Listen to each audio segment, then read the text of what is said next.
Welcome into a Thursday edition of the show. Hope you guys are doing fantastic. Coming up on Locked On Cougars, we talk with BYU tight ends coach Steve Clark, as well as an exclusive one-on-one conversation with BYU defensive coordinator Ilaisa Tuiaki.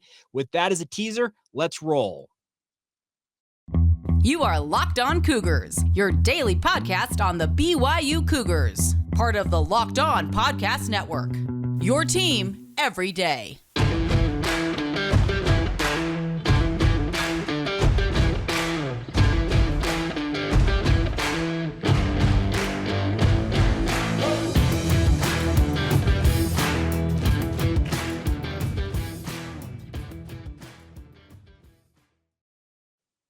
Hi, everybody. I'm Jake Hatch, your host here on Locked On Cougars, your resident BYU insider. My vacation continues, but the podcasts don't stop. Welcome into your only daily podcast focused on the BYU Cougars here on Locked On Cougars.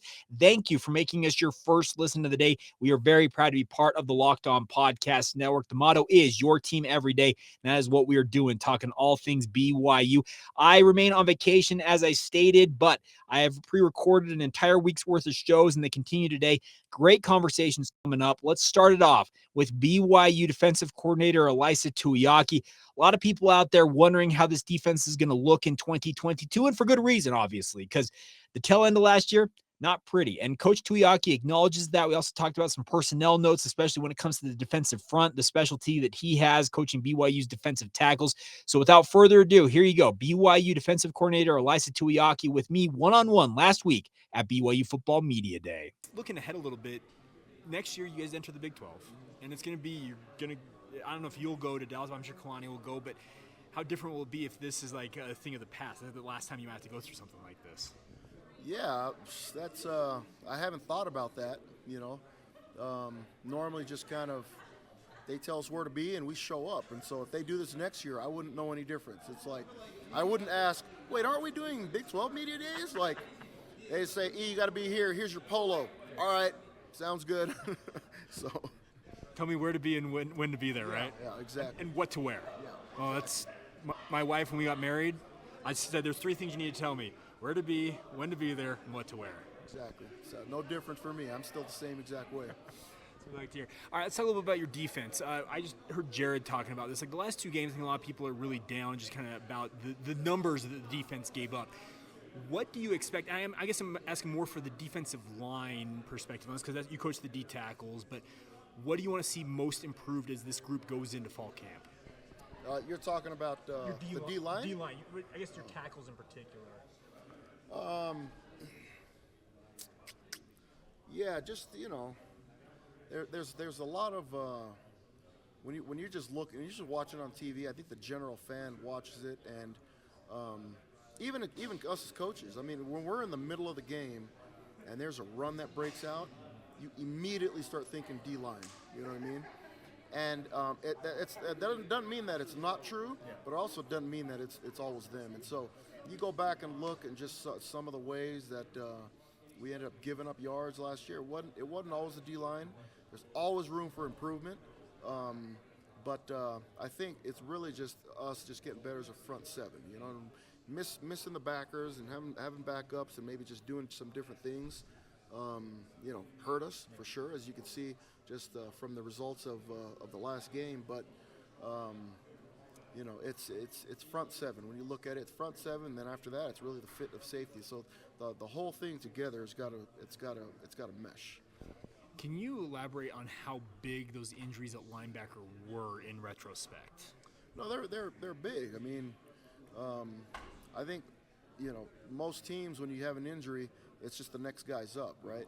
But, as we looked at it, it was kind of and it was like that the rest of the year. It was okay for this scheme and for what we're trying to do. Who are the best players for the job? Who are the next best 11?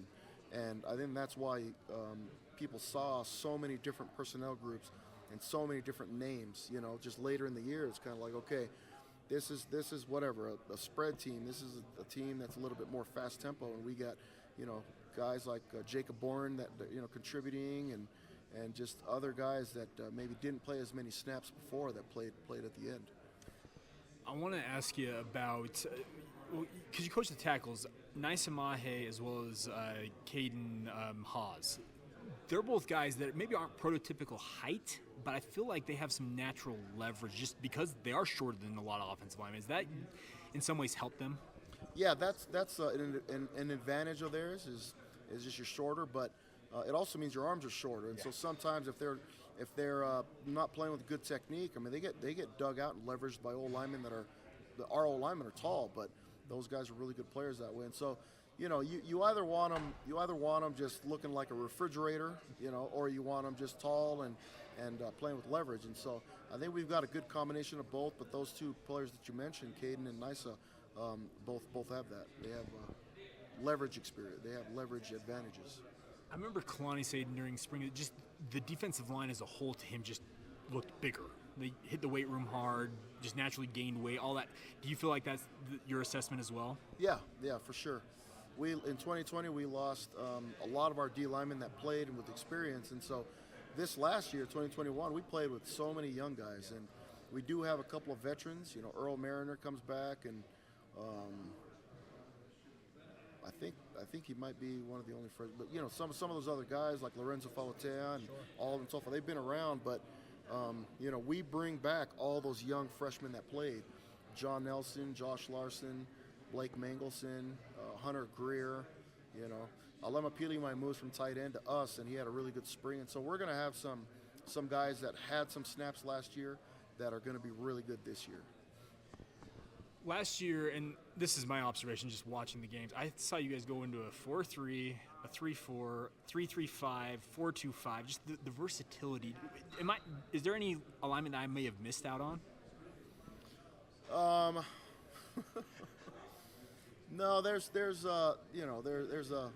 a rhyme and reason for everything, sure. Right? It's you look at it. It's really I think there's two ways to look at it. You can say, okay, this is what we do, and this is the way to try to stop what they do, or you can say what's going to be the hardest thing for them to deal with. And I think with us having multiple personnels and having guys that contribute, it's always been advantageous for us to do that. Do you like that multiplicity, the versatility you can throw out there? And I look at that Virginia game, for example, is I guess the poster child of it. You guys started in a certain alignment, and then felt like in the second half you got kind of a wholesale change. We're going to this. Do you like that versatility? Yeah, I think it's important for you to win games. It's if something's not working and you've got to change what you game plan for, then you have to be able to do it. And so, no, that certainly having. The option to be multiple, to change things, especially up front. That's where all the change mostly happens. It's a big advantage for the defense, I think. I want to ask you about the transfer portal. You guys went to it, got Gabe Judy Lowry coming in. Do you envision moving forward as you get ready to go into the Big 12 that it's going to become a bigger part than it already is, or maybe stays about the same? I think it's probably going to stay about the same.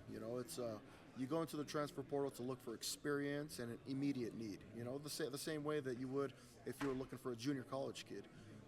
But the transfer portal basically gives you, sometimes with a junior college kid, you just don't know how is he lifting, how does he practice, all that stuff, right? Sometimes a junior college kid can give you a little bit more, I don't know what the word is, but just there's a lot more dynamics to a JC kid. Whereas a kid that's been in, variables, exactly. A kid that's been in a D1 program, okay, they probably lift a certain way, and they probably practice a certain way. The expectation is probably a little bit closer to our level than bringing a JC kid. So we'll still look for both. I mean, we have a chance to take a JC corner here in the next week if he finishes school, and we'll probably take him. Just because of the need and what he brings. This kid actually has 3 years left, and so. I think it's going to be about the same for us as far as us looking for a person. But a lot of people, when they look at the transfer portal, it's like, oh, this kid's in the portal. He's a really good player. Let's go get him, right?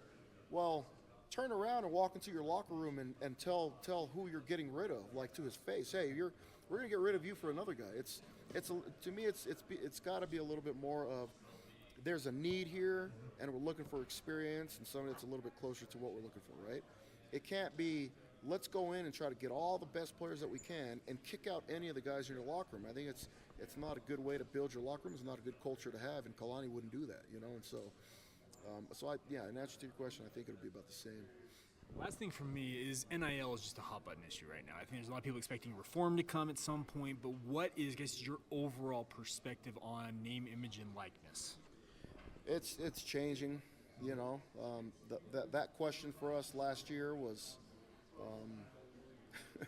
I think it's just our vision of it's going to continue to change as it changes, and you know we know more now than we did last year, but then we're going to know more next year. Then it's such uncharted territory and waters for everybody, including the NCAA, that we're just learning about it. I think there's pros and cons to everything, you know, and NIL definitely has the same thing. There's pros and cons to NIL.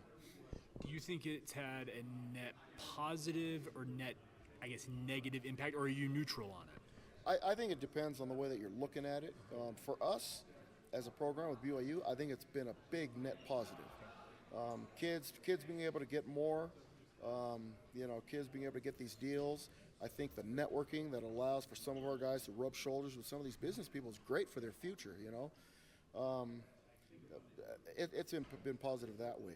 We're not in the business, and I don't know if we ever will be, of going out there and finding the top echelon kids that are getting multiple NIL offers and saying, hey, we can give you this. Sure. That's just not us.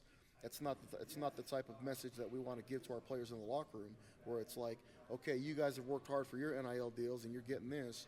We're going to go and get this guy to come play for you in your locker, and he's going to get 5 times more than you're going to get. You know, it's just, I just don't, you know, it just sounds bizarre to me that people are building their teams that way. But again, I could be wrong. You know, we could be 2 or 3 years looking at it from a different perspective, saying, yeah, I guess apparently you have to go and just try to buy them, you know. But it's just something that changes as time changes. There you go, BYU defensive coordinator Ilaisa Tuiaki, and a huge thank you once again to Coach Tuiaki for taking some time. It's always good to catch up with him. I always enjoy my conversations with him. And the best part is, I think if you kind of, I don't know how to say this, read between the lines or kind of parse his words a little bit, he gives you a lot more stuff than maybe you think on the surface. And I always enjoy hearing from him. And the hope is that BYU's defensive line, the defensive tackles, they hold up a little better this year. And I think you can expect improvement. I can't guarantee it. I'm reticent to guarantee that, but I think you will see a better team overall from BYU, a better defensive effort, I guess, in particular from this group. And I think that a lot of that is just the pride factor that this defense has after getting absolutely lambasted down the stretch last year. So we'll see how it all shakes out. But coming up in just a moment, we're going to catch up with BYU tight ends coach Steve Clark. He is coaching a very, very deep position group. We'll get to that conversation here momentarily. But first, a word on our friends over at BetOnline. BetOnline.net remains your number one source for all your betting needs and sports information. Find all the latest sports developments, league reviews, and news, including this year's NHL Stanley Cup playoffs, the Major League Baseball scores ongoing every single day. BetOnline is your continued source for all of your sports wagering information, including live betting, esports, and scores. If you guys want to get in on that over-under from our friends at BetOnline, BYU football, 8.5 wins. I would be very tempted to put the over on that. BetOnline also remains the best spot for all of your sports scores, podcasts, and news this season. It is also the fastest and the easiest way to check in on all of your favorite sports and events, including MMA, boxing, and golf. Get over to betonline.net. Get to that website or use your mobile device today to learn more about the trends in action available to you now. It's all courtesy of your friends at BetOnline, where the game starts. Thank you once again for making Locked On Cougars your first listen of the day. Always appreciate you guys checking out the show. If you've not done so already, I'm pointing right down to the lower right corner, and make sure you hit that follow for more podcast feature if you're watching this on YouTube. Subscribe to the show, like, rate, review, do all that fun stuff. I just realized I didn't even have my name up. I'm supposed to have a graphic up at all times. My bad. But regardless, make sure you hit that follow button, like this show, comment. Regular podcast listeners out there, please subscribe, rate, and review the show. Your guys' support is absolutely critical to our continued growth and success with this venture. So thank you for doing that. All right. Time now to hear from BYU tight ends coach Steve Clark. Had a great opportunity to speak with him at BYU Football Media Day. Coach Clark, always deadpan humor, always a funny answer here and there, but also great information on the BYU tight ends unit. So without further ado, Here is BYU tight ends coach Steve Clark. What do you like about Media Day most of all? The donuts. Yes, all right, good choice. The donuts and the new shirt. I get a new shirt every year. Well, okay, let's be honest. You guys get taken care of pretty good with that team issue gear. Yeah, well, I can't complain. Sometimes the sizes are too big, though. I mean, I've only been here 6 years. I don't think I'm going to grow into anything. Okay. I guess they look at it and say, okay, tight ends coach, he's probably got to be what, 6'4", 6'5", like his tight ends. And then they look at you and like, hold on, what's going on here? Yeah, it is what it is. I mean, that's the way it goes. But, you know, Ty Detmer called me and said, you want to be our tight ends coach? And I said, fine. That's the rest is history, I guess. You've been stuck there ever since. Been stuck there ever since. I guess the good news is a tight ends coach, you have, and this is my perception, you've got a group that I think goes 4, maybe 5 guys deep. Am I right in that assessment? Yeah, I would say that, yeah. So I'm Isaac Rex, Dallin, Holker, Masen Wake. I'd probably put Lane Lunt and Carter Wheat in that mix. And I guess Ethan. I would put Ethan there, yeah. So is that depth an advantage in a way to you that I can throw any guy out there at any point and they will do the same job? I would throw them out there knowing they would know what to do. But I don't think they're all equal in how they do it. They kind of get it done in different ways. So, no, I wouldn't go that far to say that. I want to ask you about some individuals. So let's start off with Isaac, because I think he's the headliner for most people. That injury against USC, I think everybody just kind of winced when they saw that go down. I'm sure you were wincing. Yeah. You're up in the booth, right? Yeah, but you were probably wincing watching that all go down. You've already mentioned, I've seen you talking to some of the other guys, it's more about pain tolerance for him at this point. There's no structural issue. What about his game? I'm going to step aside from the injury, but considering if he's healthy and able to go, what do you want to see him improve on the most?